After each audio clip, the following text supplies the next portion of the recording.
guys, welcome back to another tutorial. So today we're going to be focusing on the switch kick. Now I've been coaching a lot of beginners and the hardest part for most people to do is the switch kick, and I get it, I was there as well. It took me years to, well, not even master, but get fairly good at doing the switch kick. And that only actually happened because I had an injury with one of my knees and it forced me to only do my switch kick. I couldn't use my right leg. So the switch kick is definitely one of the hardest techniques to get good at, but I'm going to show you a few little tips and tricks that I learned that helped me elevate my switch kick quite quickly. So yeah, let's go. Okay, so with your switch kick, you're going to be standing in your guard, elbows tucked in, knuckles just below the eyebrows. And now when you go for your switch kick, first mistake I always see people do, when they switch kind of linear, so their feet are in one line. Now this is very hard to stay balanced. So they're switching, but their foot is like right behind the other foot. So now it's very hard to bring all of that rotation for that nice, powerful switch kick. So the first thing I will tell you guys, when you're in your stance, switch your stance with your feet a little bit wider, like hip width distance, and make sure that that foot is angled outwards. Because if your foot's straight, then that's a lot of turn that you're going to have to do with your hips.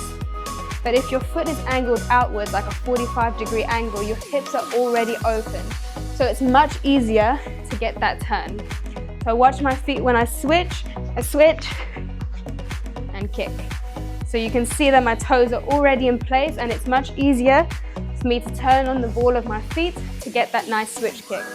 So again, we're switching, I'm open to the side, and I can throw that switch kick nicely.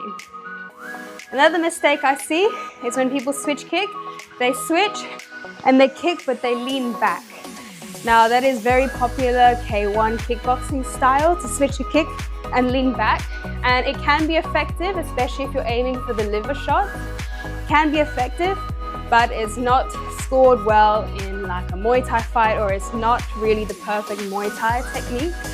So the way you need to do it is really turn the hips, turn the shoulders, not leaning back. So when I switch,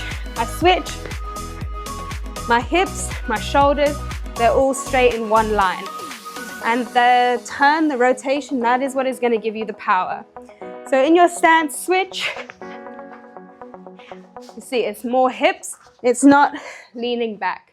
It's also in Muay Thai, if you lean back, it's much easier for them to catch your kick, it's much easier for them to sweep you.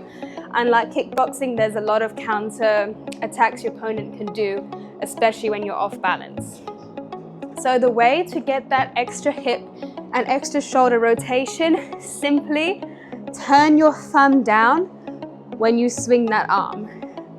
Because when you turn your thumb down, you're literally forcing your shoulder, you're forcing your hip to turn. Same when you go for a roundhouse, my thumb is down and it gives me that turn. So when you do your switch kick, turn with that thumb down and it literally forces your hip to turn over. So get into your stance, switch, and focus on keeping that body straight up, and simply just turning your thumb down is going to make a huge difference to your switch kicks. So the three most important cues I will give you: when you switch your stance, foot outwards; when you throw in your kick, make sure your thumb is pointing down and you're turning your shoulder, and you also want to be on the ball of your feet. So when you throw the kick, you can have a lot of twisting momentum in that foot. It's going to give you that edge to give a more rounder kick and really impact the body with a lot of power. So if we go again, switch, kick. You see the difference in power even with I have the bag. When I switch and I lean back, there's not so much power. If I have my guard, I'm turning, there's a lot more power. Even just with that thumb down, just with that twist on the ball of my foot, much more power in the switch kick. Another tip I can give you that will help you actually drill the switch kick is just try starting in the opposite stance. So if you're orthodox like me, your left foot is always in front, right foot back. But now just change your stance like you're about to switch kick and just practice drilling on a bag or shadow boxing, trying to kick with the back leg. Then once you have that movement in your muscle memory, then when you switch, it's going to be much more natural for you to throw the switch kick. So if you're standing like this, try to just switch your stance and throw a few kicks like it's your roundhouse. See, watch my thumb. It's always swinging down when I throw it. So I use my shoulder and my hips for the power. Then once you have established that and you feel quite comfortable, go back to your normal stance and practice the switch. Make sure you're practicing the switch, not like this in one line, but open.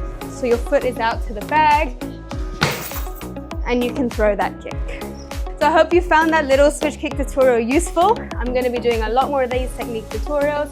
So please comment or even message me. What are you struggling with? What are your biggest challenges? And I'm happy to give you step-by-step guides on how to improve it. But yeah, if you like this video, like and subscribe, and you will see much more of this. And I'm super excited to help you elevate your Muay Thai game.